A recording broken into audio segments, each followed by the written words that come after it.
सचखंड श्री हरमंदर साहब तो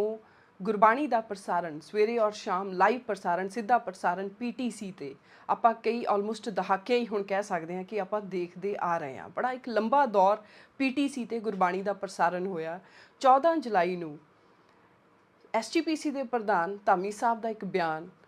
ਜਿਹਦੇ ਵਿੱਚ ਤੁਸੀਂ ਦੇਖ ਸਕਦੇ ਹੋ ਬੜਾ ਸਪਸ਼ਟ ਲਿਖਿਆ ਹੋਇਆ ਹੈ ਕਿ PTC ਦੇ ਨਾਲ SGPC ਆਪਣਾ ਕੰਟਰੈਕਟ ਜਿਹੜਾ ਉਹ ਰੀਨਿਊ ਨਹੀਂ ਕਰੇਗੀ। ਐਵੇਂ ਜਾਪਦਾ ਹੈ ਕਿ ਇੱਕ ਹਿਸਟੋਰਿਕ ਮੂਵਮੈਂਟ ਹੈ। ਅਖਬਾਰ ਦੀ ਇਹ ਬਹੁਤ ਵੱਡੀ ਖਬਰ ਇੱਕ ਤਰ੍ਹਾਂ ਦੇ ਨਾਲ ਐਵੇਂ ਲੱਗਦੀ ਹੈ ਕਿ ਇੱਕ ਇਤਿਹਾਸਿਕ ਖਬਰ ਹੈ ਕਿ ਬਹੁਤ ਸਮੇਂ ਤੋਂ ਜੋ ਇੱਕ ਪਰਸੈਪਸ਼ਨ ਲੋਕਾਂ ਦੇ ਵਿੱਚ ਬਣੀ ਹੋਈ ਸੀ ਕਿ ਇੱਕ ਪੋਲੀਟੀਕਲ ਪਰਿਵਾਰ ਜੋ ਬਾਦਲ ਪਰਿਵਾਰ ਉਹਨਾਂ ਦੇ ਨਾਲ ਜੁੜਿਆ ਹੋਇਆ ਚੈਨਲ PTC ਚੈਨਲ ਇਹਨਾਂ ਦੇ ਉੱਤੇ ਹੀ ਗੁਰਬਾਣੀ ਦੇ ਟੈਲੀਕਾਸਟ ਦੇ ਜਿਹੜੇ ਰਾਈਟਸ ਨੇ ਉਹਦੇ ਵਿੱਚ ਇੱਕ ਬਹੁਤ ਵੱਡੀ ਮੋਨੋਪੋਲੀ ਬਣਾ ਦਿੱਤਾ ਗਿਆ ਹੈ ਤੇ ਬਹੁਤ ਵੱਡੇ PTC ਚੈਨਲ ਜਿਹੜੇ ਨੇ ਉਹ ਵਿਕਸਿਤ ਹੋਏ ਨੇ ਜਸਟ ਗੁਰਬਾਣੀ ਦੇ ਪ੍ਰਸਾਰਨ ਦੇ ਆਧਾਰ ਦੇ ਉੱਤੇ ਕਿਉਂਕਿ ਇਹਦੇ ਵਿੱਚ ਕੋਈ ਸ਼ੱਕ ਨਹੀਂ ਹੈ ਕਿ PTC ਦਾ ਯੂਨੀਕ ਸੈਲਿੰਗ ਪੁਆਇੰਟ ਗੁਰਬਾਣੀ ਦਾ ਸਿੱਧਾ ਪ੍ਰਸਾਰਨ ਬਹੁਤ ਵੱਡੇ ਲੈਵਲ ਤੇ ਹੈ। ਇੱਕ ਮੋਨੋਪੋਲੀ ਦੀ ਨਿਗਾਹ ਦੇ ਨਾਲ ਦੇਖਿਆ ਜਾਂਦਾ ਸੀ ਕਿ PTC ਦੇ ਕੋਲ ਇਹਦਾ ਇੱਕ ਰਾਈਟ ਦੇ ਕੇ ਫੇਵਰੇਟਿਜ਼ਮ ਕਰਕੇ ਬਾਦਲ ਪਰਿਵਾਰ ਦੇ ਹੱਕ ਦੇ ਵਿੱਚ ਸਾਰਾ ਗੁਰਬਾਣੀ ਦਾ ਟੈਲੀਕਾਸਟ ਇੱਕ ਬੰਦਿਆਂ ਦੇ ਕੋਲ ਹੀ ਮਹਿਦੂਦ ਕਰ ਦਿੱਤਾ ਗਿਆ। ਪਰ ਇਹ ਖਬਰ ਤੋਂ ਉੱਪਰੋਂ ਦੇਖ ਕੇ ਤਾਂ ਐਵੇਂ ਲੱਗਦਾ ਹੈ ਕਿ ਉਹ ਜਿਹੜੀ ਮੋਨੋਪੋਲੀ ਹੈ ਉਹ ਜਿਹੜਾ ਫੇਵਰੇਟਿਜ਼ਮ ਹੈ ਹੁਣ SGPC ਉਹਦੇ ਤੋਂ ਮੁਕਤ ਹੋ ਚੁੱਕੀ ਹੈ। ਪਰ ਜਦੋਂ ਇਸ ਖਬਰ ਨੂੰ ਆਪਾਂ ਅੱਗੇ ਪੜ੍ਹਦੇ ਹਾਂ ਤਾਂ ਬਹੁਤ ਸਵਾਲ ਜਿਹੜੇ ਨੇ ਉਹ ਆਉਂਦੇ ਨੇ। ਸੋ ਉਹਨਾਂ ਸਵਾਲਾਂ ਨੂੰ ਲੈ ਕੇ ਮੈਂ ਮਨਵੀਰ ਕੌਰ ਅੱਜ ਦੀ ਇਹ ਵੀਡੀਓ ਤੁਹਾਡੇ ਲਈ ਬਣਾ ਰਹੀ ਹਾਂ ਕਿਉਂਕਿ ਉਹ ਸਵਾਲ ਤੁਹਾਡੇ ਅੱਗੇ ਰੱਖਣੇ ਬਹੁਤ ਜ਼ਰੂਰੀ ਨੇ। 23 ਜੁਲਾਈ ਨੂੰ ਆਖਰੀ ਪ੍ਰਸਾरण ਗੁਰਬਾਣੀ ਦਾ PTC ਦੇ ਉੱਤੇ ਆਖਰੀ ਪ੍ਰਸਾरण ਹੋਏਗਾ ਗੁਰਬਾਣੀ ਦਾ। ਔਰ 24 ਜੁਲਾਈ ਤੋਂ ਆਪਣੀ SGPC ਇੱਕ ਆਪਣਾ ਹੀ YouTube ਚੈਨਲ ਜਿਹੜਾ ਉਹ ਸ਼ੁਰੂ ਕਰ ਰਹੀ ਹੈਗੀ ਔਰ ਨਾਲ ਦੀ ਨਾਲ ਹੀ SGPC ਨੇ ਸੈਟੇਲਾਈਟ ਚੈਨਲ ਖੋਲ੍ਹਣ ਲਈ ਆਪਣਾ ਸੈਟੇਲਾਈਟ ਚੈਨਲ ਖੋਲ੍ਹਣ ਦੇ ਲਈ ਜਿਹੜੀ ਕਾਗਜ਼ੀ ਕਾਰਵਾਈ ਆ ਉਹਨੂੰ ਵੀ ਮੁਕੰਮਲ ਕਰ ਦਿੱਤਾ। ਔਰ ਜਦੋਂ ਤੱਕ ਉਹ ਸੈਟੇਲਾਈਟ ਚੈਨਲ ਵਾਲਾ ਸਿਸਟਮ ਹਜੇ ਨਹੀਂ ਬਣਦਾ ਉਨੀ ਦੇਰ ਤੱਕ ਜਿਹੜਾ YouTube ਚੈਨਲ ਆ ਉਹ ਤੋਂ 24 ਤਰੀਕ ਤੋਂ ਸਿੱਧਾ ਪ੍ਰਸਾरण ਜਿਹੜਾ ਗੁਰਬਾਣੀ ਦਾ ਹੋਵੇਗਾ। ਇਸ ਚੈਨਲ ਦੀ ਮੰਗ ਲਗਾਤਾਰ ਸੰਗਤਾਂ ਕਰਦੀਆਂ ਆ ਰਹੀਆਂ ਸੀ ਔਰ ਈਵਨ ਅਕਾਲੀ ਦਲ ਨੌਨ ਅਕਾਲੀ ਦਲ ਧੜੇ ਜਿਹੜੇ ਸੀ ਸਾਰੇ ਹੀ ਅਕਾਲੀ ਦਲ ਵਿਚਲੇ ਲੋਕ ਵੀ ਵਿਧਾਨ ਸਭਾ ਦੇ ਵਿੱਚ ਅਗਰ ਆਪਾਂ ਇਕਲੌਤੇ MP ਜਿਹੜੇ ਅਕਾਲੀ ਦਲ ਦੇ ਬੋਲੇ ਸੀ ਉਹਨਾਂ ਵੱਲੋਂ ਵੀ ਇਹੀ ਕਿਹਾ ਗਿਆ ਸੀ ਕਿ ਜਿਹੜਾ ਗੁਰਬਾਣੀ ਦਾ ਕੰਟਰੋਲ ਹੈ ਉਹ ਸਿੱਧਾ SGPC ਕੋ ਹੋਣਾ ਚਾਹੀਦਾ ਤੇ SGPC ਫ੍ਰੀ ਫॉर ਆਲ ਜਿਹੜਾ ਗੁਰਬਾਣੀ ਦਾ ਪ੍ਰਸਾਰਨ ਆ ਉਹ ਕਰੇ। ਸੋ ਉਹ ਚੀਜ਼ ਜਿਹੜੀ ਆ ਉਹ ਜਿਹੜੀ ਲੋਕਾਂ ਦੇ ਐਂਬੀਸ਼ਨ ਸੀਗਾ ਜੋ ਲੋਕਾਂ ਦੀ ਖੁਆਇਸ਼ ਸੀ ਉਹ ਪੂਰੀ ਹੁੰਦੀ ਹੋਈ ਦਿਖ ਰਹੀ ਹੈ ਕਿ SGPC ਆਪਣਾ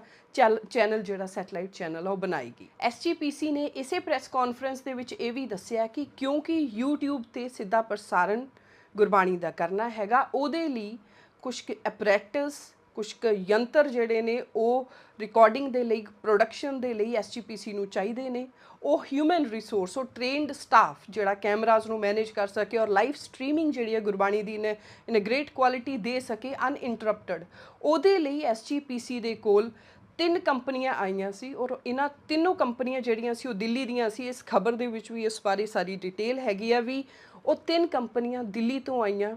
ਉਹਨਾਂ ਨੇ ਆਪਣੇ ਜਿਹੜੇ ਪ੍ਰਪੋਜ਼ਲ SGPC ਨੂੰ ਦਿੱਤੇ ਔਰ ਇਹਨਾਂ ਤਿੰਨਾਂ ਦੇ ਵਿੱਚੋਂ ਇੱਕ ਕੰਪਨੀ ਜਿਹੜੀ ਸਭ ਤੋਂ ਲੋਐਸਟ ਬਿਡ ਸੀ ਜਿਹਦਾ ਨਾਮ ਹੈ ਅੰਸ਼ ਅਨੁਕ੍ਰਿਤੀ ਕਮਿਊਨੀਕੇਸ਼ਨ ਉਹਨੂੰ SGPC ਨੇ ਸਿਲੈਕਟ ਕਰ ਲਿਆ ਕਿ 12 ਲੱਖ ਰੁਪਈਆ ਪਲੱਸ GST ਹਰ ਮਹੀਨੇ ਸਿਰਫ ਗੁਰਬਾਣੀ ਦੀ ਜਿਹੜੀ ਉਹ ਰਿਕਾਰਡਿੰਗ ਉਹ ਆਪਣੀ ਇਕਵਿਪਮੈਂਟ ਲਾਏਗੀ ਕੰਪਨੀ ਔਰ ਉਹਦੇ ਨਾਲ ਜਿਹੜੀ ਰਿਕਾਰਡਿੰਗ ਜਾਂ ਲਾਈਵ ਸਟ੍ਰੀਮਿੰਗ ਜਿਹੜੀ YouTube ਤੇ ਚੱਲੇਗੀ ਉਹਦੀ ਸਹਾਇਤਾ ਇਸ ਕੰਪਨੀ ਦੀ SGPC ਲਏਗੀ। ਹੁਣ ਜਦੋਂ ਪ੍ਰਧਾਨ ਸਾਹਿਬ ਨੇ ਕਾਨਫਰੰਸ ਕੀਤੀ ਇਹਦੇ ਵਿੱਚ ਇੱਕ ਤਾਂ ਬਹੁਤ ਹਿਸਟੋਰਿਕ ਮੂਵਮੈਂਟ ਇਹੀ ਉਹਨਾਂ ਨੇ ਕਹਿਤੀ ਕਿ PTC ਦੇ ਨਾਲ ਉਹਨਾਂ ਦਾ ਹੁਣ ਜਿਹੜਾ ਗੁਰਬਾਣੀ ਟੈਲੀਕਾਸਟ ਦਾ ਲੈਣਾ ਦੇਣਾ ਸੀ ਉਹ ਰਾਈਟਸ ਜਿਹੜੇ ਐਕਸਕਲੂਸਿਵ ਰਾਈਟ ਸੀ PTC ਕੋ ਉਹ ਹੁਣ ਖਤਮ ਹੋ ਗਿਆ। ਦੂਸਰੀ ਗੱਲ ਉਹਨਾਂ ਨੇ ਬਹੁਤ ਵਧੀਆ ਕਹੀ ਕਿ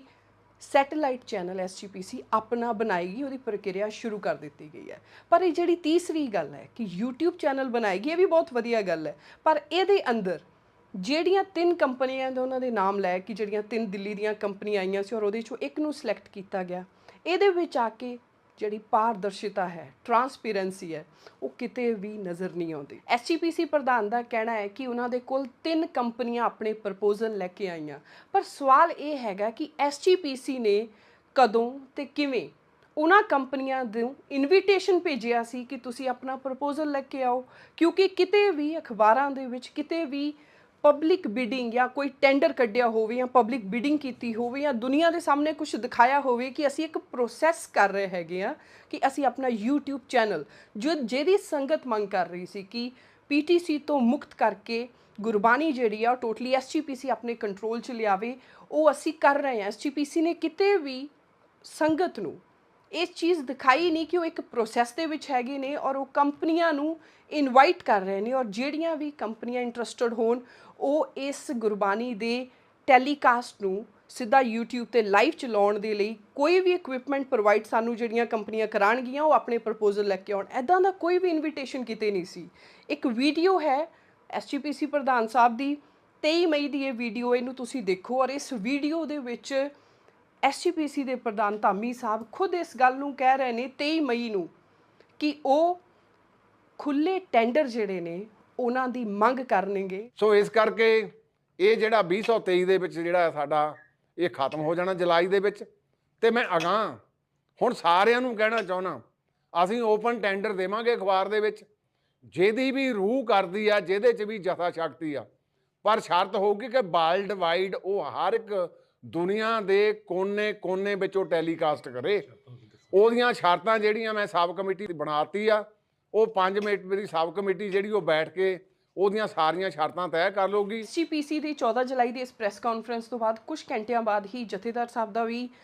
ਇੱਕ ਸਟੇਟਮੈਂਟ ਆ ਜਾਂਦੀ ਹੈ। ਪ੍ਰੋਪਰ ਇੱਕ ਜਿਸ ਤਰ੍ਹਾਂ ਟੈਲੀਪ੍ਰੋਮਪਟਰ ਤੋਂ ਰੀਡ ਕਰਦੇ ਹੋ, ਪ੍ਰੋਪਰ ਇੱਕ ਸਟੇਟਮੈਂਟ ਸੰਗਤ ਸਾਹਮਣੇ ਰੱਖ ਰਿਹਾ ਸੀ, ਜਿਹਦੇ ਵਿੱਚੋਂ ਮੁਬਾਰਕਾਂ ਦੇ ਰਿਹਾ ਸੀ ਐਸਜੀਪੀਸੀ ਨੂੰ ਕਿ ਬਹੁਤ ਵਧੀਆ ਕਦਮ ਹੈ। ਜਿਵੇਂ ਕਿ ਆਥੈਂਟਿਸਿਟੀ ਮਿਲ ਗਈ ਹੋਵੇ, ਕੋ ਠੱਪਾ ਲਗਵਾ ਲਿਆ ਗਿਆ ਹੋਵੇ ਕਿ ਐਸਜੀਪੀਸੀ ਦਾ ਫੈਸਲਾ ਬਹੁਤ ਵਧੀਆ ਹੈਗਾ ਜਥੇਦਾਰ ਜੀ ਦਾ, ਉਸੇ ਵੇਲੇ ਹੀ ਉਹ ਸਟੇਟਮੈਂਟ ਆ ਜਾਂਦੀ ਹੈ। ਪਰ ਜਿਹੜੀ ਗੱਲ ਅਨਐਕਸੈਪਟੇਬਲ ਲੱਗਦੀ ਹੈ ਉਹ ਇਹ ਹੈ ਕਿ ਸਿਰਫ 3 ਕੰਪਨੀਆਂ ਹੀ ਗੁਰਬਾਣੀ ਦੇ ਪ੍ਰਸਾਰਨ ਦੇ ਵਿੱਚ ਆਪਣਾ ਸਹਿਯੋਗ ਜਾਂ ਜਿਸ ਤਰ੍ਹਾਂ ਵੀ ਆਪਣੀ ਐਕਸਪਰਟੀਜ਼ ਨੂੰ ਯੂਜ਼ ਕਰਨ ਲਈ ਸਿਰਫ 3 ਕੰਪਨੀਆਂ ਆਈਆਂ, ਜਿਨ੍ਹਾਂ ਨੂੰ ਐਸਜੀਪੀਸੀ ਤੋਂ ਪੈਸਾ ਮਿਲਣਾ ਸੀ। ਕੋਈ ਕੰਮ ਫ੍ਰੀ 'ਚ ਨਹੀਂ ਸੀ ਹੋਣਾ, ਐਸਜੀਪੀਸੀ ਨੇ ਉਹਨਾਂ ਨੂੰ ਹਰ ਮਹੀਨੇ ਪੈਸਾ ਪੇ ਕਰਨਾ ਸੀ। ਉਹਦੇ ਲਈ ਸਿਰਫ 3 ਕੰਪਨੀਆਂ ਆਈਆਂ, ਜਦੋਂ ਇੱਕ ਬਹੁਤ ਵੱਡੀ ਐਗਜ਼ਾਮਪਲ ਆਪਣੇ ਸਾਹਮਣੇ ਮੌਜੂਦ ਹੈ ਕਿ ਜਿਸ ਚੈਨਲ ਨੇ ਗੁਰਬਾਣੀ ਦੇ ਰਾਈਟ ਆਪਣੇ ਕੋਲ ਲਏ, ਗੁਰਬਾਣੀ ਦਾ ਅਨਇੰਟਰਪਟਡ ਬਹੁਤ ਵਧੀਆ ਪ੍ਰਸਾਰਣ ਜਿਹੜਾ ਸੰਗਤਾਂ ਦੇ ਲਈ ਕੀਤਾ, ਉਹ ਚੈਨਲ ਪੀਟੀਸੀ, ਜਿਹਨੇ ਆਪਣੇ ਇੱਕ ਚੈਨਲ ਤੋਂ ਕਈ ਚੈਨਲ ਬਣਾਏ, ਇੱਕ ਵੱਡਾ ਕਾਰੋਬਾਰ ਬਣਾ ਕੇ ਉਹ ਸਥਾਪਿਤ ਹੋਏ। ਉਸ ਐਡੀ ਵੱਡੀ ਐਗਜ਼ਾਮਪਲ ਹੋਣ ਦੇ ਬਾਵਜੂਦ ਵੀ, ਜਿਹੜੀ ਕਾਰੋਬਾਰੀ ਐਗਜ਼ਾਮਪਲ ਹੈ ਬਿਜ਼ਨਸ ਦੇ ਐਂਗਲ ਤੋਂ, ਉਸ ਦੇ ਬਾਵਜੂਦ ਵੀ ਸਿਰਫ 3 ਕੰਪਨੀਆਂ ਹੀ ਆਪਣਾ ਐਕਸਪਰਟੀਜ਼ ਦਿਖਾਉਣ ਲਈ ਆਪਣਾ ਪ੍ਰਪੋਜ਼ਲ ਲੈ ਕੇ ਉੱਥੇ ਪਹੁੰਚੀਆਂ ਨੇ। ਸੋ ਸਭ ਤੋਂ ਪਹਿਲਾ ਸਵਾਲ ਹੈ ਕਿ ਪ੍ਰਪੋਜ਼ਲਸ ਦੇ ਲਈ ਇਨਵੀਟੇਸ਼ਨ ਐਸਜੀਪੀਸੀ ਵੱਲੋਂ ਕਦੋਂ ਦਿੱਤਾ ਗਿਆ ਸੀ? ਅਗਰ ਦਿੱਤਾ ਗਿਆ ਸੀ ਤਾਂ ਸਿਰਫ 3 ਕੰਪਨੀਆਂ ਹੀ ਕਿਉਂ ਪਹੁੰਚੀਆਂ? ਚੌਥਾ ਸਵਾਲ ਕਿ ਇਹ ਜਿਹੜੀ ਕੰਪਨੀ ਹੈ ਅੰਸ਼ ਅਨੁਕ੍ਰਿਤੀ, ਇਹ ਬਹੁਤ ਇੰਪੋਰਟੈਂਟ ਹੈ, ਇਹਦੇ ਤੇ ਮੈਂ ਕੁਝ ਮਿੰਟਾਂ ਬਾਅਦ ਆਉਣੀ ਆ। ਪਰ ਜਿਹੜਾ ਤੀਸਰਾ ਸਵਾਲ ਹੈ ਕਿ ਅੰਸ਼ ਅਨੁਕ੍ਰਿਤੀ ਨੂੰ 3 ਮਹੀਨਿਆਂ ਦੇ ਲਈ ਠੇਕਾ ਕੀਤਾ ਗਿਆ ਕਿ 3 ਮਹੀਨੇ ਉਹ ਆਪਣੀ ਸਰਵਿਸ ਪ੍ਰੋਵਾਈਡ ਕਰਨਗੇ। ਪਰ ਕੀ ਇਸ ਕੰਟਰੈਕਟ ਦੇ ਵਿੱਚ ਇਹ ਵੀ ਮੱਦ ਹੈ ਕਿ ਇਹ 3 ਮਹੀਨੇ ਤੋਂ ਐਕਸਟੈਂਡ ਵੀ ਕੀਤਾ ਜਾ ਸਕਦਾ ਹੈ? ਚੌਥਾ ਸਵਾਲ ਕਿ ਕੀ ਇਹ ਕੰਪਨੀ ਸਿਰਫ ਉਨੀ ਦੇਰ ਤੱਕ ਹੀ ਐਸਜੀਪੀਸੀ ਨਾਲ ਕੰਮ ਕਰੇਗੀ ਜਿੰਨੀ ਦੇਰ ਤੱਕ ਗੁਰਬਾਣੀ ਦਾ ਪ੍ਰਸਾਰਣ YouTube ਤੇ ਹੈ, ਜਾਂ ਇਹ ਕੰਪਨੀ ਫਰਦਰ ਔਨ ਆਪਣਾ ਜਿਹੜਾ ਕੰਟਰੈਕਟ ਆ ਉਹਨੂੰ ਅੱਗੇ ਐਕਸਟੈਂਡ ਵੀ ਕੀਤਾ ਜਾਏਗਾ, ਜਾਂ ਕੀ ਐਸਜੀਪੀਸੀ ਦੀ ਸੈਟਲਮੈਂਟ ਹੋਏਗੀ ਜਦੋਂ ਇਹ ਆਪਣਾ ਸੈਟੇਲਾਈਟ ਚੈਨਲ ਜਿਹੜਾ ਉਹ ਬਣਾ ਲੈਣਗੇ? ਕੀ ਉਸ ਸਮੇਂ ਵੀ ਇਹ ਕੰਪਨੀ ਅੰਸ਼ ਅਨੁਕ੍ਰਿਤੀ ਐਸਜੀਪੀਸੀ ਨੂੰ ਆਪਣੀਆਂ ਸਰਵਿਸਿਜ਼ ਜਿਹੜੀਆਂ ਨੇ ਉਹ ਸੈਟੇਲਾਈਟ ਚੈਨਲ ਲਈ ਵੀ ਪ੍ਰੋਵਾਈਡ ਕਰੇਗੀ? ਗੁਰਬਾਣੀ ਦੇ ਟੈਲੀਕਾਸਟ ਨੂੰ ਲੈ ਕੇ ਜਿਹੜੇ ਸਭ ਤੋਂ ਵੱਡੇ ਇਲਜ਼ਾਮ ਆਪਾਂ ਕਹੀਏ ਸੰਗਤਾਂ ਵੱਲੋਂ ਜਿਹੜੇ ਐਸਜੀਪੀਸੀ ਦੇ ਅਰਾਊਂਡ ਲੱਗਦੇ ਰਹੇ ਨੇ, ਉਹ ਇਹੀ ਇਲਜ਼ਾਮ ਸੀ ਕਿ ਜਿਹੜੀ ਗੁਰਬਾਣੀ ਦੇ ਟੈਲੀਕਾਸਟ ਦੇ ਰਾਈਟ ਨੇ ਉਹ ਆਪਣੇ ਫੇਵਰੇਟਸ ਨੂੰ ਹੀ ਐਸਜੀਪੀਸੀ ਦਿੰਦੀ ਹੈ, ਜੋ ਐਸਜੀਪੀਸੀ ਦੇ ਫੇਵਰੇਟ ਹੋਣ। ਔਰ ਐਸਜੀਪੀਸੀ ਦੇ ਫੇਵਰੇਟ ਨੂੰ ਆਪਾਂ ਕਹਿ ਲਈਏ ਜਾਂ ਆਪਾਂ ਕਹਿ ਲਈਏ ਸ਼੍ਰੋਮਣੀ ਅਕਾਲੀ ਦਲ ਦੇ ਜੋ ਪ੍ਰਧਾਨ ਨੇ, ਬਾਦਲ ਪਰਿਵਾਰ ਨੇ, ਉਹਨਾਂ ਦੇ ਜਿਹੜੇ ਫੇਵਰੇਟ ਹੈ ਉਹਨਾਂ ਨੂੰ ਹੀ ਇਹ ਰਾਈਟ ਗੁਰਬਾਣੀ ਦੇ ਮਿਲਦੇ ਨੇ। ਪਰ ਇਸ ਕੇਸ ਦੇ ਵਿੱਚ, ਪੀਟੀਸੀ ਦੇ ਕੇਸ ਦੇ ਵਿੱਚ ਤਾਂ ਐਸਜੀਪੀਸੀ ਵੱਲੋਂ ਗੁਰਬਾਣੀ ਪ੍ਰਸਾਰਣ ਦੇ ਰਾਈਟ ਇੱਕ ਤਰ੍ਹਾਂ ਦੇ ਨਾਲ ਅਸਿੱਧੇ ਢੰਗ ਦੇ ਨਾਲ ਬਾਦਲ ਪਰਿਵਾਰ ਦੇ ਕੋਲ ਹੀ ਮੰਨੇ ਜਾ ਰਹੇ ਸੀ। ਸੋ ਕੀ ਹੁਣ ਐਸਜੀਪੀਸੀ ਨੇ ਇਹ ਜਿਹੜਾ ਨਵਾਂ ਫੈਸਲਾ ਲਿਆ ਆ, ਇਹਦੇ ਵਿੱਚ ਜਿੱਥੇ ਐਸਜੀਪੀਸੀ ਨੇ ਕਿਹਾ ਕਿ ਆਪਣਾ YouTube ਚੈਨਲ ਬਣਾ ਰਹੇ ਆ ਉਹ ਮੀਨਵਾਈਲ, ਐਂਡ ਉਸ ਤੋਂ ਬਾਅਦ ਆਪਣਾ ਸੈਟੇਲਾਈਟ ਚੈਨਲ ਲੈ ਕੇ ਆਉਣਗੇ, ਕੀ ਹੁਣ ਐਸਜੀਪੀਸੀ ਨੇ ਉਹ ਫੇਵਰੇਟਿਜ਼ਮ ਦਾ ਜਿਹੜਾ ਲੋਕਾਂ ਦੀ ਪਰਸੈਪਸ਼ਨ ਬਣੀ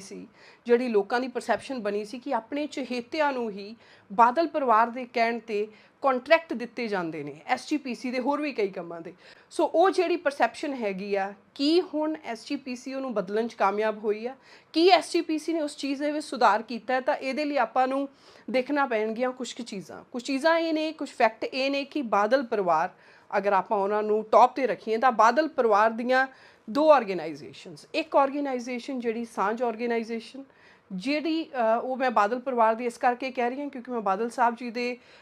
ਐਫੀਡੇਵਿਟ ਤੋਂ ਜੋ ਇਨਫੋਰਮੇਸ਼ਨ ਉਹਨਾਂ ਦੇ ਘਰ ਦਾ ਚੀਜ਼ ਉਹਨਾਂ ਨੇ ਜਨਤਕ ਤੌਰ ਤੇ ਦਿੱਤੀ ਹੋਈ ਹੈ, ਉਸ ਐਡਰੈਸ ਦੇ ਉੱਤੇ 9 ਸੈਕਟਰ ਦੇ ਘਰ ਤੇ ਰਜਿਸਟਰਡ ਆਰਗੇਨਾਈਜੇਸ਼ਨ ਸਾਂਝ ਆਰਗੇਨਾਈਜੇਸ਼ਨ, ਉਹਦੇ ਵਿੱਚ ਕੰਮ ਕਰਨ ਵਾਲੇ ਦੋ ਬਹੁਤ ਇੰਪੋਰਟੈਂਟ ਚਿਹਰੇ ਮੈਂ ਉਹਨਾਂ ਨੂੰ ਮੰਨਾਂਗੀ ਬਾਦਲ ਪਰਿਵਾਰ ਲਈ, ਜਿਹੜੀਆਂ ਮਹਿਲਾ ਨੇ। ਪ੍ਰਿਆ ਡੋਗਰਾ ਇੱਕ ਨਾਮ ਸਾਡੇ ਸਾਹਮਣੇ ਆਉਂਦਾ, ਇੱਕ ਚੰਚਲ ਕੌਸ਼ਿਕ ਦਾ ਆਉਂਦਾ, ਔਰ ਇਹੀ ਜਿਹੜੇ ਨੇ ਫਰਦਰ ਔਨ ਇੱਕ ਬਾਦਲ ਪਰਿਵਾਰ ਦੀ ਦੂਸਰੀ ਆਰਗੇਨਾਈਜੇਸ਼ਨ ਜਿਹੜੀ ਹੈ ਨੰਨੀ ਸ਼ਾਹ ਆਰਗੇਨਾਈਜੇਸ਼ਨ, ਉਹਦੇ ਨਾਲ ਕਾਫੀ ਜੁੜੇ ਹੋਏ ਨੇ। ਜਿਹੜੇ ਚੰਚਲ ਕੌਸ਼ਿਕ ਹੈ ਡਾਇਰੈਕਟਰ ਨੇ, CEO ਨੇ ਨੰਨੀ ਸ਼ਾਹ ਆਰਗੇਨਾਈਜੇਸ਼ਨ ਦੇ। ਨੰਨੀ ਸ਼ਾਹ ਆਰਗੇਨਾਈਜੇਸ਼ਨ ਨੂੰ ਆਪਾਂ ਜਾਣਦੇ ਹਾਂ ਇੱਕ ਤਰ੍ਹਾਂ ਦੇ ਨਾਲ ਬੀਬਾ ਹਰਸਿਮਰਤ ਕੌਰ ਬਾਦਲ ਦਾ ਆਪਾਂ ਲਾਂਚਿੰਗ ਪੈਡ ਕਹਿ ਸਕਦੇ ਹਾਂ ਉਹਨਾਂ ਦਾ ਪੋਲੀਟਿਕਸ ਦੇ ਵਿੱਚ, ਕਿਉਂਕਿ ਨੈਪੋਟਿਜ਼ਮ ਤਾਂ ਹੈ ਹੀ ਸੀਗਾ, ਬਟ ਜੇਕਰ ਹਰਸਿਮਰਤ ਕੌਰ ਬਾਦਲ ਜੀ ਨੇ ਕੁਝ ਪ੍ਰੋਜੈਕਟ ਕੁਝ ਕੰਮ ਕੀਤਾ ਹੋਵੇ ਤਾਂ ਉਹ ਨੰਨੀ ਸ਼ਾਹ ਹੀ ਇੱਕ ਤਰ੍ਹਾਂ ਦਾ ਦਿਖਦਾ, ਉਹ ਚਾਹੇ ਉਹਦੇ ਨਾਲ ਕਿੰਨੀਆਂ ਵੀ ਕੰਟਰੋਵਰਸੀਜ਼ ਨੰਨੀ ਸ਼ਾਹ ਆਰਗੇਨਾਈਜੇਸ਼ਨ ਦੇ ਨਾਲ ਇਹਦੇ ਪ੍ਰੋਗਰਾਮਾਂ ਦੇ ਨਾਲ ਜੁੜਦੀਆਂ ਰਹੀਆਂ ਨੇ। ਸੋ ਬਾਦਲ ਪਰਿਵਾਰ ਦੇ ਨਾਲ ਜੁੜੀਆਂ ਹੋਈਆਂ ਆਰਗੇਨਾਈਜੇਸ਼ਨ, ਇਹਨਾਂ ਆਰਗੇਨਾਈਜੇਸ਼ਨ ਦੇ ਵਿੱਚ ਕੰਮ ਕਰਨ ਵਾਲੇ ਬਹੁਤ ਇੰਪੋਰਟੈਂਟ ਅਹੁਦੇਦਾਰ, ਇਹਨਾਂ ਅਹੁਦੇਦਾਰਾਂ ਦੀਆਂ ਹੀ ਫਰਦਰ ਰਿਲੇਟਡ ਕੰਪਨੀਆਂ ਜਿਹੜੀਆਂ ਇਹਨਾਂ ਨਾਲ ਰਿਲੇਟਡ ਨੇ, ਪਰਿਵਾਰਿਕ ਮੈਟਰਸ ਦੇ ਵਿੱਚ ਵੀ ਆਪਾਂ ਕਹਿ ਸਕਦੇ ਹਾਂ, ਜਾਂ ਇਹਨਾਂ ਦੇ ਜਿਹੜੇ EMPLOYEES ਨੇ ਉਹ ਅਸਿੱਧੇ ਢੰਗ ਨਾਲ ਜਾਂ ਸਿੱਧੇ ਢੰਗ ਨਾਲ ਇਸ ਕੰਪਨੀ ਜਿਹਨੂੰ SGPC ਨੇ ਹੁਣ ਠੇਕਾ ਦਿੱਤਾ ਹੈ ਉਹਦੇ ਲਈ ਕੰਮ ਕਰਦੇ ਨੇ, ਅੰਸ਼ ਅਨੁਕ੍ਰਿਤੀ ਲਈ, ਜਾਂ ਕੰਮ ਨਹੀਂ ਕਰਦੇ ਤਾਂ ਉਹਨਾਂ ਦੇ ਨਾਮ ਤੇ ਜਿਹੜੇ ਪ੍ਰਪੋਜ਼ਲ ਨੇ ਉਹ ਪ੍ਰਪੋਜ਼ਲ ਲੈ ਕੇ SGPC ਕੋ ਪਹੁੰਚਦੇ ਨੇ। ਸੋ ਸਭ ਤੋਂ ਵੱਡਾ ਸਵਾਲ ਹੈ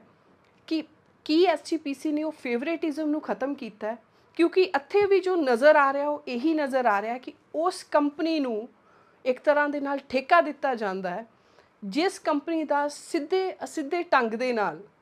ਕਿਉਂਕਿ ਆਪਣਾ ਇੱਥੇ ਟਾਰਗੇਟ ਕਿਤੇ ਵੀ ਉਹ ਕੰਪਨੀ ਕਿਸੇ ਨੂੰ ਵੀ ਟਾਰਗੇਟ ਕਰਨਾ ਨਹੀਂ ਹੈਗਾ, ਆਪਣਾ ਸਵਾਲ ਸਿਰਫ SGPC ਤੇ ਹੈਗਾ ਕਿ ਕੀ SGPC ਨੇ ਉਹ ਜਿਹੜਾ ਫੇਵਰੇਟਿਜ਼ਮ ਦਾ ਟੈਗ ਉਹਨਾਂ ਤੇ ਲੱਗਿਆ ਹੋਇਆ ਸੀ ਕੀ ਉਸ ਟੈਗ ਨੂੰ SGPC ਧੋ ਪਾਈ ਹੈ। ਕਿਉਂਕਿ ਕੁਝ ਜਿਹੜਾ ਪਬਲਿਕ ਦੇ ਵਿੱਚ ਅਵੇਲੇਬਲ ਡਾਟਾ ਹੈ ਉਹ ਡਾਟਾ ਦਿਖਾਉਂਦਾ ਹੈ ਕਿ ਕੌਣ ਸਾਂਝ ਆਰਗੇਨਾਈਜੇਸ਼ਨ ਲਈ ਕੰਮ ਕਰਦਾ ਰਿਹਾ ਹੈ, ਕੌਣ ਨੰਨੀ ਸ਼ਾਹ ਆਰਗੇਨਾਈਜੇਸ਼ਨ ਲਈ ਕੰਮ ਕਰਦਾ ਰਿਹਾ। ਬਹੁਤ ਤਸਵੀਰਾਂ ਨੇ ਹਰਸਿਮਰਤ ਕੌਰ ਬਾਦਲ ਦੇ ਨਾਲ ਉਹਨਾਂ ਲੋਕਾਂ ਦੀਆਂ ਜਿਨ੍ਹਾਂ ਦੇ EMPLOYEES ਹੀ ਫਰਦਰ ਅੰਸ਼ ਅਨੁਕ੍ਰਿਤੀ ਦੇ ਲਈ ਪ੍ਰਪੋਜ਼ਲ ਸੈਟਅਪ ਕਰ ਰਹੇ ਨੇ, ਜਿਨ੍ਹਾਂ ਨੇ ਇਹ ਕੰਟਰੈਕਟ ਨੂੰ ਐਵੇਂ ਲੱਗਦਾ ਹੈ, ਇਹ ਟੋਟਲੀ ਇੱਕ ਸੰਭਾਵਨਾ ਹੈਗੀ ਆ ਕਿ ਐਵੇਂ ਲੱਗਦਾ ਕਿ ਉਹਨਾਂ ਵੱਲੋਂ ਹੀ ਇਸ ਪ੍ਰਪੋਜ਼ਲ ਨੂੰ ਹੋ ਸਕਦਾ ਪਹਿਲਾਂ ਹੀ ਜਾਂ ਹੋ ਸਕਦਾ at the very last moment ਇਹਨੂੰ ਮੁਮਕਿਨ ਕਰਵਾਇਆ ਹੋਵੇ ਇਨ ਦਾ ਫੇਵਰ ਆਫ ਦਿਸ ਕੰਪਨੀ, ਜਿਹੜੀ ਕੰਪਨੀ ਦਿੱਲੀ ਬੇਸਡ ਔਰ ਅਲਟੀਮੇਟਲੀ ਇੱਕ ਉਹਨਾਂ ਲੋਕਾਂ ਨਾਲ ਜੁੜੀ ਹੋਈ ਹੈ ਜਿਹੜੇ ਲੋਕ ਬਾਦਲ ਪਰਿਵਾਰ ਦੇ ਨਾਲ ਬਹੁਤ ਕਲੋਜ਼ਲੀ ਜੁੜੇ ਹੋਏ ਨੇ। ਬਹੁਤ ਇੱਥੇ ਪ੍ਰੋਗਰਾਮ ਜਿਹੜੇ ਆ ਤੁਸੀਂ ਤਸਵੀਰਾਂ ਸਕਰੀਨ ਤੇ ਦੇਖ ਸਕਦੇ ਹੋ, ਅਲਟੀਮੇਟਲੀ ਉਹੀ ਲੋਕਾਂ ਨੂੰ ਪ੍ਰੋਜੈਕਟ ਜਿਹੜੇ ਆ ਇਹ ਫਰਦਰ ਔਨ ਕਰਨ ਨੂੰ ਮਿਲਦੇ ਆ। ਕਿ ਇੱਥੇ ਵੀ ਐਵੇਂ ਨਹੀਂ ਲੱਗ ਰਿਹਾ ਕਿ SGPC ਨੇ ਨੰਨੀ ਸ਼ਾਹ ਆਰਗੇਨਾਈਜੇਸ਼ਨ ਦੇ ਵਿੱਚ ਜੋ CEO ਦੀ ਭੂਮਿਕਾ ਨਿਭਾ ਰਹੇ ਸੀ ਉਹਨਾਂ ਨੂੰ ਹੀ, ਉਹਨਾਂ ਦੇ ਨਾਲ ਦੇ ਜਿਹੜੇ ਉਹ ਕੰਪਨੀਆਂ ਨੂੰ ਹੀ ਦੁਬਾਰਾ ਗੁਰਬਾਣੀ ਦਾ ਜਿਹੜਾ ਪ੍ਰਸਾਰਣ ਹੈ ਉਹਦੇ ਪ੍ਰਸਾਰਣ ਲਈ ਯੋਗਦਾਨ ਪਾਉਣ ਲਈ ਜੋ ਯੰਤਰ ਚਾਹੀਦੇ ਨੇ, ਅਪਰੈਟਿਸ ਚਾਹੀਦਾ, ਸਿਸਟਮ ਚਾਹੀਦਾ, ਉਹਦੇ ਲਈ ਦੁਬਾਰਾ ਹਾਇਰ ਕਰ ਲਿਆ ਹੈਗਾ। ਕਿਉਂਕਿ ਪਹਿਲਾਂ ਵੀ ਇੱਕ ਕੰਪਨੀ 24 ਫਰੇਮਸ ਨਾਮ ਤੋਂ SGPC ਲਈ ਕੰਮ ਕਰਦੀ ਰਹੀ ਹੈ। SGPC ਕੁਝ ਆਪਣੇ ਪ੍ਰੋਗਰਾਮ ਜਿਹੜੇ ਸੀ ਉਹਨਾਂ ਤੋਂ ਧਾਰਮਿਕ ਪ੍ਰੋਗਰਾਮ ਜਿਹੜੇ ਸੀ ਉਹ ਰਿਕਾਰਡ ਕਰਵਾਉਂਦੇ ਰਹੇ ਨੇ, ਔਰ ਇਹ ਕੰਪਨੀ ਨੇ PTC ਦੇ ਨਾਲ ਵੀ ਬਹੁਤ ਵੱਡਾ ਕੰਮ ਕੀਤਾ ਹੈ। ਕੁਝ ਡਾਟਾ ਜਿਹੜਾ ਹੈਗਾ ਤੁਸੀਂ ਸਕਰੀਨ ਤੇ ਦੇਖ ਸਕਦੇ ਹੋ, ਔਰ ਇਸੇ ਕੰਪਨੀ ਦੇ EMPLOYEES ਹੀ ਫਰਦਰ ਜਿਹੜਾ ਹੁਣ SGPC ਨਵਾਂ ਠੇਕਾ ਦੇ ਰਹੀ ਹੈ, ਨਵਾਂ ਠੇਕਾ ਉਹਨਾਂ ਨੇ ਕੰਪਨੀ ਨੂੰ ਦਿੱਤਾ ਹੈ, ਉਸੇ ਕੰਪਨੀ ਦੇ ਪ੍ਰਪੋਜ਼ਲ ਜਿਹੜੇ ਨੇ, ਕਾਗਜ਼ੀ ਕਾਰਵਾਈਆਂ ਜਿਹੜੀਆਂ ਨੇ ਉਹ ਮੁਕੰਮਲ ਕਰਾਉਣ ਦੇ ਵਿੱਚ ਅੱਗੇ ਨੇ। ਸੋ ਇਹਦੇ ਵਿੱਚ ਇੱਕ ਬਹੁਤ ਵੱਡਾ ਸਵਾਲ ਮੈਂ ਫਿਰ ਬਹੁਤ ਸਪਸ਼ਟ ਕਹਿਣਾ ਚਾਹੁੰਦੀ ਕਿ ਕੀ SGPC ਉਹ ਫੇਵਰੇਟਿਜ਼ਮ ਦਾ ਜਿਹੜਾ ਉਹਨਾਂ ਤੇ ਧੱਬਾ ਲੱਗਦਾ ਸੀ ਹਮੇਸ਼ਾ ਹੀ ਉਹ ਮਿਟਾ ਸਕੀ ਹੈ? ਕਿ SGPC ਨਿਰੋਲ ਟਰਾਂਸਪੇਰੈਂਟ ਢੰਗ ਨਾਲ ਚੱਲ ਸਕੀ ਹੈ, ਵੀ ਉਹ ਕਹਿ ਸਕਣ ਵੀ ਜਿਹੜੀ ਗੁਰਬਾਣੀ ਹੈ ਪਵਿੱਤਰ ਗੁਰਬਾਣੀ ਹੈ, ਔਰ ਪਵਿੱਤਰ ਗੁਰਬਾਣੀ ਦਾ ਜਿਹੜਾ ਪ੍ਰਸਾਰਣ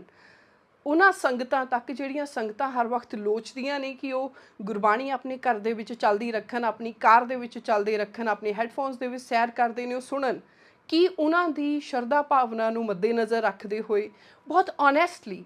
ਇਮਾਨਦਾਰੀ ਦੇ ਨਾਲ ਇਹ ਸਾਰੇ ਪ੍ਰਕਿਰਿਆ ਨੂੰ ਮੁਕੰਮਲ ਕਰ ਪਾਈ ਹੈ ਜਿਹੜਾ SGPC ਆਪਣਾ ਨਵਾਂ ਚੈਨਲ ਚਲਾ ਰਹੀ ਹੈ, ਜਾਂ ਇਹਦੇ ਵਿੱਚ ਵੀ ਬਹੁਤ ਇਹੋ ਜਿਹੀਆਂ ਗੇਮਸ ਨੇ ਜਿਹੜੀਆਂ ਹਜੇ ਤੱਕ ਸਾਨੂੰ ਸਾਹਮਣੇ ਨਹੀਂ ਆ ਰਹੀਆਂ, ਸਮਝ ਨਹੀਂ ਆ ਰਹੀਆਂ, ਆਉਣ ਵਾਲੇ ਸਮੇਂ ਦੇ ਵਿੱਚ ਆਉਣਗੀਆਂ ਤੇ ਫਿਰ ਉੱਦਾਂ ਦੀ ਸਿਆਸਤ ਗੁਰਬਾਣੀ ਦੇ ਅਰਾਊਂਡ ਹੁੰਦੀ ਰਹੇਗੀ। ਕੀ SGPC ਆਪਣੇ ਆਪ ਨੂੰ ਟੋਟਲੀ ਪੋਲੀਟੀਕਲ ਜਿਹੜਾ ਉਹਨਾਂ ਦਾ ਦਬਾਅ ਹੈ, ਪ੍ਰੈਸ਼ਰ ਆ ਉਹਨਾਂ ਤੇ, ਉਹਦੇ ਤੋਂ ਮੁਕਤ ਕਰ ਪਾਈ ਹੈ? ਕੀ ਐਸਜੀਪੀਸੀ ਇੱਕ ਇੰਡੀਪੈਂਡੈਂਟ ਸੰਸਥਾ ਆਪਣੇ ਲੈਵਲ ਤੇ ਹੀ ਫੈਸਲੇ ਲੈ ਪਾ ਰਹੀ ਹੈ ਕਿ ਉਹ ਕਿਹੜੀ ਕੰਪਨੀ ਨੂੰ ਚੁਣਨਗੇ, ਕਿੰਨੀਆਂ ਕੰਪਨੀਆਂ ਨੂੰ ਬੁਲਾਉਣਗੇ ਤੇ ਕਿਵੇਂ ਉਹ ਇਸ਼ਤਿਹਾਰ ਦੇਣਗੇ ਕਿ ਸਾਡੇ ਕੋਲ ਜਿਹੜੀਆਂ ਕੰਪਨੀਆਂ ਚਾਹਵਾਨ ਨੇ ਇਸ ਪ੍ਰੋਗਰਾਮ ਦੀ ਸਾਨੂੰ ਲੋੜ ਹੈ, ਸਾਡੇ ਕੋਲ ਪਹੁੰਚੋ? ਜਾਂ ਇੱਥੇ ਵੀ ਕੋਈ ਲੌਬਿੰਗ ਗਰੁੱਪ ਹੈ ਜਿਹੜਾ ਪਿੱਛੇ ਲੌਬਿੰਗ ਕਰ ਰਿਹਾ ਹੈ ਕਿ ਗੁਰਬਾਣੀ ਦੇ ਟੈਲੀਕਾਸਟ ਦੇ ਵਿੱਚ ਜਿੰਨੇ ਆਪਣੇ ਬੰਦੇ ਫਿੱਟ ਹੋ ਸਕਦੇ ਨੇ ਉਨੇ ਹੀ ਕੀਤੇ ਜਾਣ? ਇੱਕ ਹੋਰ ਪ੍ਰਮੁੱਖ ਸਵਾਲ ਬਣਦਾ ਉਹ ਹੈ ਪੀਟੀਸੀ ਦੇ ਐਂਗਲ ਤੋਂ। ਪੀਟੀਸੀ ਚੈਨਲ ਨੇ ਕਿੰਨੇ ਸਾਲ ਗੁਰਬਾਣੀ ਦਾ ਪ੍ਰਸਾਰਣ ਕੀਤਾ ਹੈ, ਬਹੁਤ ਕਾਮਯਾਬੀ ਦੇ ਨਾਲ, ਬਹੁਤ ਵਧੀਆ ਢੰਗ ਦੇ ਨਾਲ ਅਨਇੰਟਰਪਟਡ ਜਿਹੜਾ ਪ੍ਰਸਾਰਣ ਹੈ ਉਹ ਗੁਰਬਾਣੀ ਦਾ ਕਰਦੇ ਰਹੇ ਨੇ। ਉਹਨਾਂ ਦਾ ਜਿਹੜਾ camera setup and everything is still there Harmandir ਸਾਹਿਬ ਦੇ ਵਿੱਚ। ਸੋ ਪੀਟੀਸੀ ਆਪਣੀ ਬਿਡ ਲੈ ਕੇ ਜਾਂ ਆਪਣਾ ਪ੍ਰਪੋਜ਼ਲ ਲੈ ਕੇ ਐਸਜੀਪੀਸੀ ਦੇ ਅੱਗੇ ਕਿਉਂ ਨਹੀਂ ਆਈ? ਨਾਲ ਇਸ ਵਾਰੀ ਪੈਸੇ ਵੀ ਮਿਲਣੇ ਸੀ ਐਸਜੀਪੀਸੀ ਤੋਂ, ਫਿਰ ਵੀ ਪੀਟੀਸੀ ਇਹਦੇ ਵਿੱਚ ਅੱਗੇ ਕਿਉਂ ਨਹੀਂ ਆਈ? ਕਿ ਪੀਟੀਸੀ ਨੂੰ ਡਾਊਟ ਹੋ ਗਿਆ ਜਾਂ ਪੀਟੀਸੀ ਵਾਕਈ ਉਹਨਾਂ ਨੂੰ ਲੱਗਦਾ ਹੈ ਕਿ ਇਸ ਸਮੇਂ ਬਾਦਲ ਪਰਿਵਾਰ ਦੀ ਇਮੇਜ ਨੂੰ ਸੁਧਾਰਨ ਦੀ ਬਹੁਤ ਜ਼ਿਆਦਾ ਜ਼ਰੂਰਤ ਹੈ ਤਾਂ ਕਿ ਉਹਨਾਂ ਦੇ ਉੱਤੋਂ ਇਹ ਜਿਹੜੇ ਦਾਗ ਲੱਗ ਰਹੇ ਨੇ, ਫੇਵਰੇਟਿਜ਼ਮ, ਗੁਰਬਾਣੀ ਦੀ ਮੋਨੋਪੋਲੀ, ਗੁਰਬਾਣੀ ਦੇ ਟੈਲੀਕਾਸਟ ਦੀ ਜਿਹੜੀ ਮੋਨੋਪੋਲੀ ਬਾਦਲਾਂ ਦੇ ਕੋਲ ਇੱਕ ਤਰ੍ਹਾਂ ਦੀ ਕਹੀ ਜਾਂਦੀ ਆ, ਉਹਨੂੰ ਵਾਸ਼ ਕਰਨ ਲਈ ਇਸ ਕਰਕੇ ਪੀਟੀਸੀ ਪਿੱਛੇ ਹੋ ਗਿਆ। ਨਹੀਂ ਤਾਂ ਪੀਟੀਸੀ ਵੀ ਆਪਣੇ ਚੈਨਲ ਦੀ ਬੈਟਰਮੈਂਟ ਦੇ ਲਈ, ਕਿਉਂਕਿ ਪੀਟੀਸੀ ਦਾ ਸਭ ਤੋਂ ਜ਼ਬਰਦਸਤ ਅਗਰ ਇੱਕ ਨਾਮ ਹਰ ਥਾਂ ਤੇ ਹੈ, ਉਹਦਾ ਕਾਰਨ ਪਿੱਛੇ ਗੁਰਬਾਣੀ ਹੈਗਾ ਕਿ ਗੁਰਬਾਣੀ ਦਾ ਪ੍ਰਸਾਰਣ। ਸੋ ਉਹਦੇ ਲਈ ਪੀਟੀਸੀ ਵੀ ਆਪਣੀ ਬਿਡ ਲੈ ਕੇ, ਆਪਣਾ ਪ੍ਰਪੋਜ਼ਲ ਲੈ ਕੇ ਅੱਗੇ ਆ ਸਕਦਾ ਸੀ, ਪਰ ਪੀਟੀਸੀ ਗਾਇਬ ਰਿਹਾ। ਮੈਂ ਇੱਕ ਹੋਰ ਐਗਜ਼ਾਮਪਲ ਬਿਲਕੁਲ ਆਪਣੇ ਪਰਸਨਲ ਜਾਣਕਾਰੀ ਦੇ ਵਿੱਚੋਂ ਦੇਣਾ ਚਾਹੁੰਦੀ ਹਾਂ, ਜੋ ਕਿ ਇੱਕ ਵਾਰੀ ਸਾਲ 2000 ਦੇ ਵਿੱਚ ਵੀ ਕੁਛ ਇੱਦਾਂ ਦੇ ਬਹੁਤ ਪ੍ਰੋਮੀਨੈਂਟ ਪੱਤਰਕਾਰ ਸੀ ਜਿਹੜੇ ਗੁਰਬਾਣੀ ਦਾ ਪ੍ਰਸਾਰਣ ਜਿਹੜਾ ਹੈਗਾ ਉਹ ਆਪਣੇ ਚੈਨਲ ਦੇ ਥਰੂ ਕਰਨਾ ਚਾਹੁੰਦੇ ਸੀ। ਬੇਸਿਕਲੀ ਉਹ ਇੱਕ ਨਵਾਂ ਚੈਨਲ ਬਣਾਉਣਾ ਚਾਹੁੰਦੇ ਸੀ। ਉਹ ਚੈਨਲ ਦਾ ਨਾਮ ਉਹਨਾਂ ਦਾ ਸ਼ਾਇਦ ਪ੍ਰਪੋਜ਼ ਨੇਮ ਸੀਗਾ ਤਾਰਾ ਪੰਜਾਬੀ। ਉਹਦੇ ਤੇ ਉਹ ਗੁਰਬਾਣੀ ਦਾ ਟੈਲੀਕਾਸਟ ਦੀ ਜਿਹੜੀ ਪਰਮਿਸ਼ਨ ਆ ਉਹ ਲੈਣਾ ਚਾਹੁੰਦੇ ਸੀ, ਔਰ ਉਹ ਲੈ ਵੀ ਪਾਏ ਸੀ। ਬੀਬੀ ਜਗੀਰ ਕੌਰ ਪ੍ਰਧਾਨ ਹੁੰਦੇ ਸੀ, ਉਹਨਾਂ ਨਾਲ ਮੁਲਾਕਾਤ ਹੁੰਦੀ ਹੈ ਔਰ ਉਹਦੇ ਵਿੱਚ ਸਾਰਾ ਕੁਝ ਅਗਰੀ ਕਰ ਲਿਆ ਜਾਂਦਾ ਹੈ। 50 ਲੱਖ ਰੁਪਈਆ ਐਜੂਕੇਸ਼ਨ ਫੰਡ ਦੇਣ ਦਾ ਵੀ ਜਿਹੜਾ ਉਹ ਅਗਰੀਮੈਂਟ ਇੱਕ ਤਰ੍ਹਾਂ ਦੇ ਨਾਲ ਗੈਰ ਲਿਖਤ, ਹਜੇ ਲਿਖਤੀ ਨਹੀਂ ਸੀ ਹੋਇਆ, ਉਹ ਗੱਲਬਾਤ ਦੇ ਥਰੂ ਜਿਹੜਾ ਉਹ ਕਰ ਲਿਆ ਜਾਂਦਾ ਹੈ। ਉਹ ਜਦੋਂ ਵਾਪਿਸ ਘਰ ਪਹੁੰਚਦੇ ਆ ਇੰਨੀ ਦੇਰ ਨੂੰ ਉਹਨਾਂ ਨੂੰ ਪਤਾ ਲੱਗ ਜਾਂਦਾ, ਪੂਰੀ ਜਿਹੜੀ ਉਹ ਟੀਮ ਬੜੇ ਪ੍ਰੋਮੀਨੈਂਟ ਪੱਤਰਕਾਰਾਂ ਦੀ ਹੁੰਦੀ ਹੈ, ਕਿ ਇਹ ਫੈਸਲਾ ਤਾਂ ਜਿਹੜਾ ਹੁਣ ਬਦਲ ਚੁੱਕਾ ਹੈ। ਤਾਂ ਉਸ ਤੋਂ ਬਾਅਦ ਉਹ ਪ੍ਰਕਾਸ਼ ਸਿੰਘ ਬਾਦਲ ਸੀਐਮ ਹੁੰਦੇ ਸੀ, ਉਹਨਾਂ ਕੋਲ ਜਾਂਦੇ ਆ ਤਾਂ ਉਹਨਾਂ ਨੂੰ ਕਹਿੰਦੇ ਆ ਵੀ ਆਹ ਦੇਖੋ ਜੀ ਐਵੇਂ ਹੋ ਰਿਹਾ ਹੈਗਾ, ਸਾਨੂੰ ਗੁਰਬਾਣੀ ਦਾ ਵਾਅਦਾ ਕਰ ਦਿੱਤਾ ਗਿਆ ਸੀ ਪਰ ਹੁਣ ਮੁੱਕਰ ਗਏ ਨੇ। ਤਾਂ ਬਾਦਲ ਸਾਹਿਬ ਵੱਲੋਂ ਉਸ ਸਮੇਂ ਜੋ ਸੀਐਮ ਸੀ ਉਹਨਾਂ ਵੱਲੋਂ ਇਹ ਕਿਹਾ ਗਿਆ ਕਿ ਇਹ ਤਾਂ ਹੋਇਆ ਕਿਉਂਕਿ ਤੁਸੀਂ ਸਿਰਫ ਐਸਜੀਪੀਸੀ ਦੇ ਪ੍ਰਧਾਨ ਨੂੰ ਪੁੱਛਿਆ, ਤੁਸੀਂ ਪੰਜਾਬ ਦੇ ਸੀਐਮ ਸ਼੍ਰੋਮਣੀ ਅਕਾਲੀ ਦਲ ਦੇ ਪ੍ਰਧਾਨ ਬਾਦਲ ਸਾਹਿਬ ਨੂੰ ਨਹੀਂ ਪੁੱਛਿਆ, ਇਸ ਕਰਕੇ ਜਿਹੜੇ ਰਾਈਟ ਹੈ ਹੁਣ ਤੁਹਾਨੂੰ ਨਹੀਂ ਦਿੱਤੇ ਜਾਣਗੇ, ਔਰ ਇਹ ਜਿਹੜਾ ਅਗਲਾ ਚੈਨਲ ਆਏਗਾ ਜਾਂ ਅਗਲੇ ਇੰਡੀਵਿਜੂਅਲਸ ਨੂੰ ਜਿਹੜੇ ਰਾਈਟ ਦਿੱਤੇ ਗਏ ਆ ਉੱਥੇ ਆਪਣਾ ਸੈਟਲਮੈਂਟ ਅਸੀਂ ਆਪ ਕਰ ਲਾਂਗੇ। ਸੋ ਇੱਕ ਉਦਾਹਰਣ ਸੀ ਕਿ ਕਿਵੇਂ ਐਸਜੀਪੀਸੀ ਔਰ ਸ਼੍ਰੋਮਣੀ ਅਕਾਲੀ ਦਲ ਦੇ ਵਿੱਚ ਵੀ ਆਪਣੀ ਇੱਕ ਸੌਰਟ ਆਫ ਪਾਵਰ ਸਟਰਗਲ ਹੈ, ਔਰ ਇਹਦੇ ਵਿੱਚ ਹੀ ਗੁਰਬਾਣੀ ਦੀ